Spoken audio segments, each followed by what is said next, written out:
நித்யா, என்னடா பண்ற? தொடக்கிறியா? தொடக்கிறேன். இங்க பாரு, அம்மா பாரு, தொடக்கிறேன். அடுப்பு தொடக்கிறேன். ஹலோ ஃப்ரெண்ட்ஸ், இங்கே பார்த்தீங்கன்னா நல்லா மழை பெஞ்சிட்டு இருக்கு வெளியில். நைட் ரொட்டீன் நான் இதெல்லாம் பண்ணிக்கிட்டு இருந்தேன். இப்போ அவள் வந்து செய்கிறன்ட்டு அழகாக செய்கிறா பாருங்க. ஸ்ட்ராங்காக இருக்கா?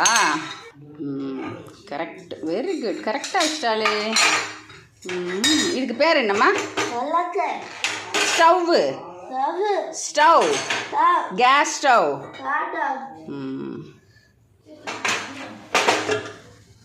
சூப்பராக அழகாக செய்த செல்லக்குட்டி. சாப்பிட்டியா? என்ன சாப்பிட்டீங்க? இட்லி. Very good, super. அழகாக செய்த என் செல்லக்குட்டி இல்லை? செஞ்சாச்சா? வெரி